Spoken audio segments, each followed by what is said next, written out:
الحمد للہ رب العالمین والصلاة والسلام علی اشرف الانبیاء والمرسلین وعلی آلہ واصحابہ اجمعین۔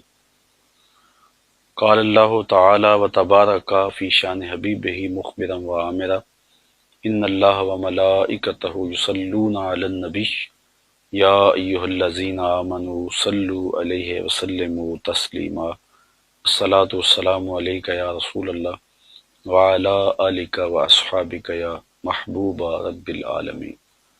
تمام حمد و ثنا، تعریف و توصیف اللہ جل مجدہ الکریم کی ذات بابرکات کے لیے، جو خالق کائنات بھی ہے اور مالک شش جہات بھی۔ اللہ جل وعلا کی حمد و ثنا کے بعد رسول رحمت، شفیع معظم، نبی محتشم، اللہ کے پیارے، امت کے سہارے، رب کے محبوب، دانائے غیوب، مالک رقاب امم، فخر عرب و عجم، والی کون و مکان، سیاہ لا مکان، سید انس و جاں، سرور لالا رخاں، نیر تاباں، سر نشین مہوشاں، ماہ خوباں، شہنشاہ حسینہ، تتمہ دوراں، سر خیل زہرہ جمالاں، جلوائے صبح ازل، نور ذات لم یزل، باعث تکوین عالم، فخر آدم و بنی آدم، نیر بطحا، رازدار ما اوحا، شاہد ما طغا، صاحب علم نشرہ، معصوم آمنہ احمد مجتبیٰ، حضرت محمد مصطفیٰ صلی اللہ علیہ وآلہ وسلم کے حضور ناز میں اپنی عقیدتوں، ارادتوں اور محبتوں کا خراج پیش کرنے کے بعد، علی مرتبت محتشم سامعین، السلام علیکم ورحمۃ اللہ وبرکاتہ۔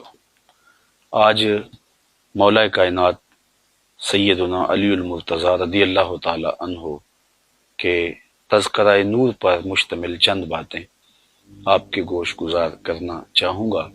اللہ تعالی مجھے حق کہنے کی توفیق سے مالا مال کرے اور ہماری اس کاوش کو اپنی بارگاہ میں مستجاب کرے۔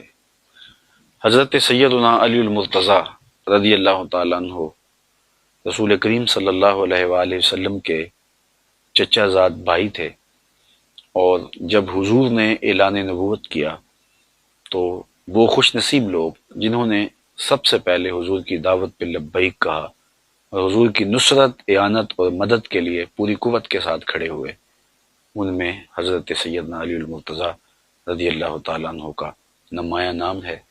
اور آپ نے حضور علیہ الصلاۃ والسلام کے لیے اپنا سب کچھ قربان کرنے کا جو عزم کیا، پہلے دن سے ہمیشہ اس پر کھڑے رہے اور پوری قوت کے ساتھ اسلام کی سربلندی کے لیے، دین اسلام کے فروغ کے لیے مستعد اور فعال رہے۔ حضرت سیدنا علی المرتضیٰ رضی اللہ تعالی عنہ کا حضور کے ساتھ یہ تعلق کہ حضور کے چچا زاد بھائی تھے، لیکن یہ تعلق اور زیادہ پختہ ہو جاتا ہے جب حضور اپنی لاڈلی صاحبزادی حضرت سیدہ طیبہ طاہرہ حضرت سیدہ فاطمہ سلام اللہ علیہا کو سیدنا علی المرتضیٰ رضی اللہ تعالی عنہ کے عقد میں دے دیتے ہیں، اور پھر وہ قربت جو حضور کو حضرت مولا کائنات سے حاصل تھی اور زیادہ گہری ہو جاتی ہے۔ جب مدینۃ المنورہ کی طرف ہجرت ہوئی تو حضور نے انصار کو اور مہاجرین کو ایک دوسرے کا بھائی بنا دیا، تو حضرت علی المرتضیٰ رضی اللہ تعالی عنہ کی باری آئی تو حضور نے انہیں اپنا بھائی قرار دیا۔ حضرت سیدنا علی المرتضیٰ کے مناقب، آپ کے فضائل پر مشتمل بہت احادیث ہیں جو کتب احادیث کے اندر موجود ہیں، لیکن حضور نبی رحمت صلی اللہ علیہ وآلہ وسلم نے حضرت علی المرتضیٰ کی محبت کو، آپ کے پیار کو پوری امت میں راسخ کرنے کے لیے ارشاد فرمایا۔ حضرت زید بن ارقم رضی اللہ تعالی عنہ سے مروی ہے، اور تھوڑے الفاظ کے فرق کے ساتھ یہ روایت دیگر اصحاب رسول سے بھی مروی ہے۔ تقریباً 30 اصحاب اس روایت کی شہادت دیتے ہیں کہ حضور علیہ الصلوۃ والسلام نے ارشاد فرمایا، من کنت مولاہ فعلی مولاہ، جس کا میں مولا ہوں اس کا علی مولا ہے۔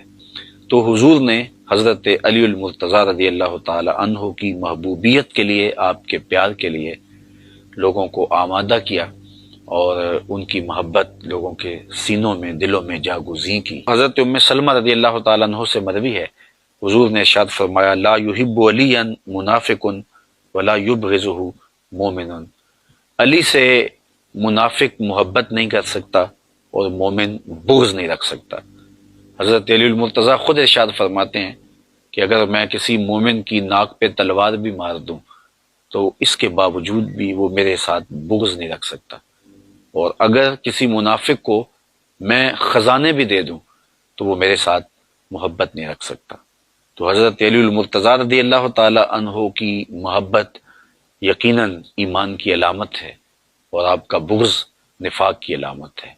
اس لیے اہل ایمان حضرت مولا کائنات سیدنا علی المرتضیٰ رضی اللہ تعالیٰ عنہ سے ہمیشہ محبت کرتے آئے ہیں، اور کیوں نہ ان سے محبت کی جائے کہ جن کی محبت رسول اللہ کی محبت ہے، جن کی محبت دین کی محبت ہے، جن کی محبت اللہ اور اس کے رسول کی محبت قرار دی گئی ہے۔ حضرت سیدنا علی المرتضیٰ رضی اللہ تعالی عنہ کو حضور نے ہر مومن کا ولی قرار دیا۔ حضرت عمران بن حسین رضی اللہ تعالیٰ عنہ سے مروی روایت میں آتا ہے، حضور نے ارشاد فرمایا کہ ان علی منی وانا منہ وہو ولی کل مومن، کہ بے شک علی مجھ سے ہے اور میں علی سے ہوں اور وہ ہر مومن کا ولی ہے۔ حضرت سیدنا علی المرتضیٰ رضی اللہ تعالی عنہ کو معیار حق ٹھہرایا، اور حضرت علی المرتضیٰ کے حوالے سے قیامت تک آنے والے جو فتنے تھے ان کا ذکر بھی کرتے ہوئے حضور نے فرمایا، خود حضرت مولا کائنات اس حدیث کے راوی ہیں، فرماتے ہیں ایک دن حضور نے مجھے دیکھا اور فرمایا کہ تیری مثال حضرت عیسیٰ کی ہے۔ حضرت عیسیٰ کے معاملے میں آ کے دو طرح کے لوگ برباد ہو گئے، کچھ لوگوں نے ان کے ساتھ بغض رکھا حتیٰ کہ ان کی ماں پہ تہمت لگائی، وہ بھی برباد ہو گئے، اور کچھ لوگوں نے ایسی محبت کی کہ ان کے بارے میں وہ کہہ دیا جو وہ نہیں تھے، انہیں ابن اللہ کہہ دیا، اللہ کا بیٹا کہہ دیا، تو وہ لوگ بھی برباد ہوئے۔ حضرت علی المرتضیٰ رضی اللہ تعالیٰ عنہ فرماتے ہیں میرے بارے حضور نے ارشاد فرمایا کہ تیرے معاملے میں آ کے بھی دو لوگ برباد ہوں گے، ایک محبت کر کے برباد ہوں گے، ایک بغض رکھ کے برباد ہوں گے۔ احباب ذی وقار، ہم نے دیکھنا ہے کہ ہم کہیں محبت میں گمراہ تو نہیں ہو رہے، اور یہ بھی ہم نے دیکھنا ہے کہ کہیں حضرت علی المرتضیٰ رضی اللہ تعالی عنہ کے لیے دل کے کسی گوشے کے اندر کوئی بغض تو موجود نہیں ہے، حضرت مولا کائنات کا نام قلب کی تکلیف کا سبب تو نہیں ہے، اور یہ بھی دیکھنا ہے کہ ان کے ساتھ محبت کوئی اس طرح کا رنگ اختیار تو نہیں کر گئی کہ جن کی عظمتوں کے قصیدے زبان رسالت مآب صلی اللہ علیہ وسلم سے پڑھے گئے ہیں ہم ان کا بھی انکار کر دیں۔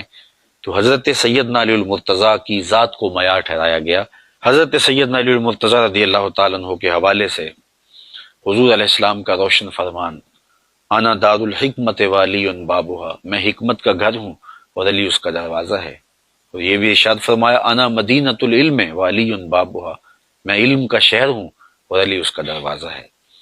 تو حضرت سیدنا علی المرتضیٰ حکمت کے دروازے ہیں، اور حکمت کے وہ موتی جو آپ کے دامن میں ہیں۔ آئیے تھوڑے وقت کے لیے کچھ موتی ہم بھی چنتے ہیں۔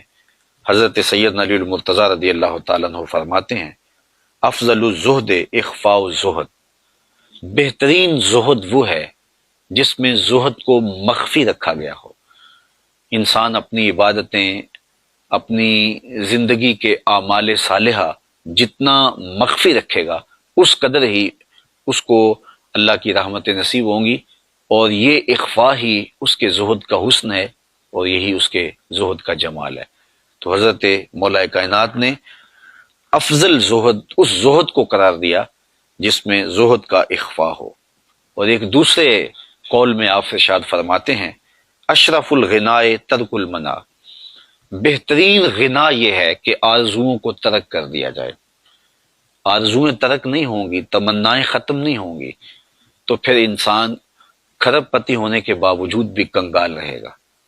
ہر وقت، ہر لمحہ، ہر لہجہ اس کی ہرس اسے بے چین اور مضطرب رکھے گی۔ تو اشرف غنا، بہتر غنا، جو غنا اس کے قلب کی تسکین کا ساما بنے، جو اس کے باطن کے قرار کا ساما بنے، جو اس کو دنیاوی زندگی میں بھی راحت پہنچائے اور اس کی زندگی میں جمال اور حسن پیدا کرے، وہ وہی غنا ہے جس میں آرزویں دم توڑ جائیں اور خواہشات اس کی ختم ہو جائیں۔ تیری آرزو ہے کہ ہو میری آرزو پوری، میری آرزو ہے کہ تیری آرزو بدل جائے۔ تو اشرف الغنا ترک المنا، آپ نے ایک دوسرے مقام پہ ارشاد فرمایا، عزم الخالق اندک یصغر المخلوق فی عینک۔ اللہ تعالیٰ جل شانہ کی عظمت جب اجاگر ہو جاتی ہے اور تیرے دل اور دماغ میں اس کی عظمت کا احساس پیدا ہوتا ہے تو پھر مخلوق تجھے بڑی دکھائی نہیں دیتی، پھر کائنات کی حقیقت تیرے سامنے کھل جاتی ہے۔ جب مالک کی عظمت اجاگر ہو جائے تو پھر کائنات تیرے سامنے بڑی نہیں رہے گی، وہ چھوٹی ہو جائے گی۔ فرمایا اگر کوئی لونڈی اپنے ہاتھ میں خنزیر کی انتڑیاں لے کے آئے تو ان انتڑیوں کی جو اہمیت ہے میری نظر کے اندر دنیا کی اتنی بھی اہمیت نہیں ہے۔ تو یہ وہ سبق ہے توحید کا اور اللہ تعالیٰ جل شانہ کی عظمت کے اقرار کا کہ جو بندے کو دنیا سے بے نیاز کر دیتا ہے اور مالک کی عظمت کے سائے میں کھڑا کر کے اس کی نگاہوں میں دنیا کو چھوٹا کر دیتا ہے۔ حضرت علی المرتضیٰ رضی اللہ تعالیٰ عنہ کا یہ قول بھی سننے کے قابل ہے۔ فرمایا لا غنا کل عقل ولا فقر کل جہل ولا میراث کل ادب ولا ظہیر کل مشاورہ۔ کتنی خوبصورت باتیں ارشاد کی اور کتنے قیمتی موتی ہیں جو عطا کیے۔ فرمایا لا غنا کل عقل، عقل جیسی مالداری نہیں ہے۔ جو مالداری، جو دولت، جو ثروت عقل کی صورت میں اللہ تعالیٰ جل شانہ نے عطا کی ہے، وہ کوئی اور دولت اس کی جگہ نہیں لے سکتی ہے۔ بلکہ ایک مقام پہ فرمایا کہ ہم اللہ کی تقسیم پہ راضی ہیں، اس نے جاہلوں کو مال دیا اور ہمیں علم عطا فرمایا۔ تو اللہ تعالیٰ جل شانہ نے عقل کی صورت کے اندر جو غنا نصیب کیا ہے کسی شخص کو تو وہ بڑی دولت ہے۔ فرماتے ہیں کہ اس جیسا غنا کوئی نہیں۔ پھر فرمایا ولا فقر کل جہل، اور جہالت جیسی محتاجی، فقیری اور غریبی نہیں ہے۔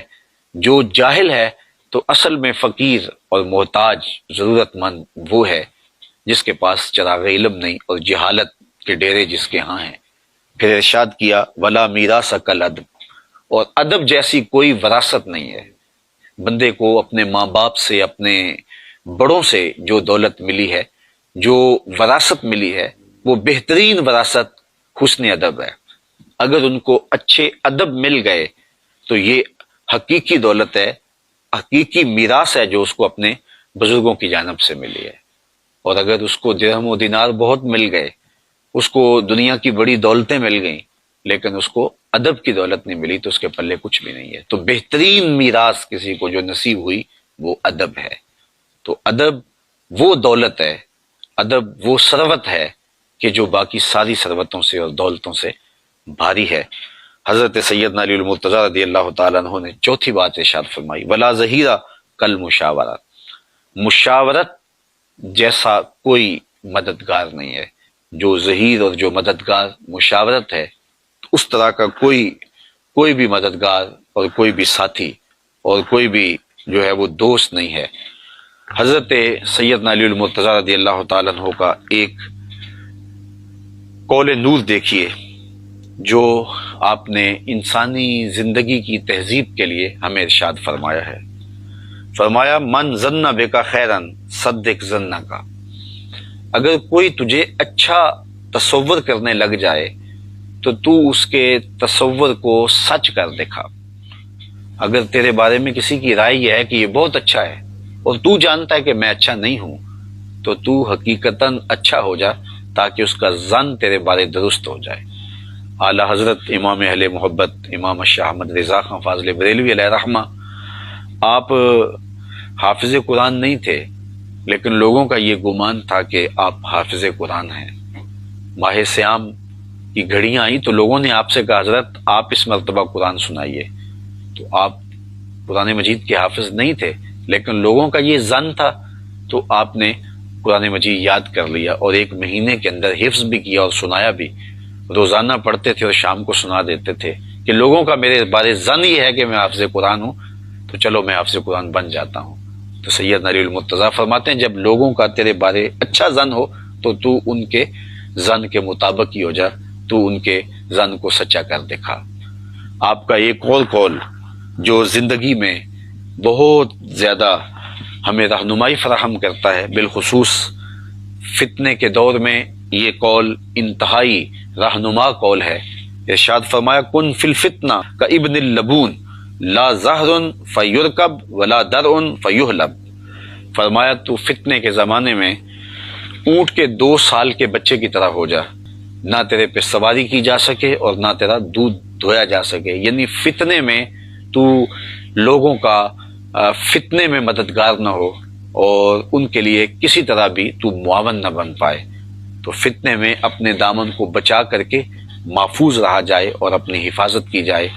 تو کتنی خوبصورت مثال دی کہ جس طرح اونٹ کا 2 سال کا بچہ ہوتا ہے کہ وہ دودھ بھی نہیں دیتا اور سواری کے قابل بھی نہیں ہوتا، تو نہ تو فتنے کو کوئی طاقت فراہم کر سکے اور نہ ان کی کوئی مدد کر سکے اور نہ ان کی کسی ضرورت کو، فتنہ گروں کی کسی ضرورت کو پورا کر سکے، ابن لبون کی طرح ہو جا۔ پھر آپ نے یہ بھی ارشاد فرمایا من حاسب نفسہ رابحہ ومن غفل عنہا خاسرہ ومن خاف آمنہ ومن اعتبر ابصر ومن ابصر فہمہ ومن فہمہ عالمہ۔ آپ نے ارشاد فرمایا جس نے اپنے نفس کا محاسبہ کیا وہ کامیاب ہو گیا، بامراد ہو گیا، اور جو محاسبہ نفس سے غافل رہا وہ نقصان میں رہا، اور جس نے اللہ تعالیٰ کا خوف اپنے من میں سما لیا، اپنے باطن میں اتار لیا، وہ امن پا گیا۔ ومن اعتبر، اور جس نے عبرت حاصل کی، اب سارا اس کی آنکھیں کشادہ ہو گئیں اور اس کا سینہ روشن ہو گیا، اسے نور معرفت مل گیا۔ ومن ابصر فہمہ، اور جس کو بصیرت کا نور مل گیا تو وہ سمجھدار ہو گیا۔ ومن فہم عالمہ، اور جو فہم کی دولت سے مالا مال ہوا وہ حقیقی طور پہ عالم بن گیا۔ صیغے یاد کرنے سے عالم نہیں بنتا، بلکہ عالم بننے کے لیے بصیرت کا نور چاہیے، عالم بننے کے لیے بصیرت کے اجالے چاہیے، خوف خدا چاہیے، خشیت الہی چاہیے۔ تو یہ وہ راستہ ہے جو ہمیں علم کی طرف لے جاتا ہے، اور ایک عالم کے لیے محاسبہ ذات سے شروع ہو کر کے فہم دین تک یہ ساری منزلیں آتی ہیں، تو پھر وہ عالم بنتا ہے۔ حضرت سیدنا علی المرتضیٰ رضی اللہ تعالی عنہ فرماتے ہیں من عظم صغار المصائب ابتلاہ اللہ بکبائرہا، جو چھوٹی مصیبتوں کو بڑا سمجھنے لگ جاتا ہے اللہ تعالیٰ جل شانہ اسے بڑی مصیبتوں میں مبتلا کر دیتا ہے۔ زندگی کے اندر مصیبتیں، آلام، مصائب ہمیں آتے رہتے ہیں، تو چھوٹی مصیبت آ جائے تو خم خواہ واویلا نہیں مچانا چاہیے، اور اگر چھوٹی مصیبت پر واویلا مچانے لگ جائیں گے تو پھر ایک دن آئے گا کہ اللہ بڑی مصیبتوں میں بھی ہمیں مبتلا کر دے گا۔ تو حضرت علی المرتضیٰ نے کتنا روشن قول ہمارے سامنے رکھا کہ اللہ کی طرف سے کوئی آزمائش آ جائے، امتحان آ جائے، اس کو صبر سے، حوصلے کے ساتھ اس امتحان کو، اس آزمائش کو گزارا جائے، تاکہ بڑی آزمائش سے، بڑی مصیبت سے بچا جا سکے۔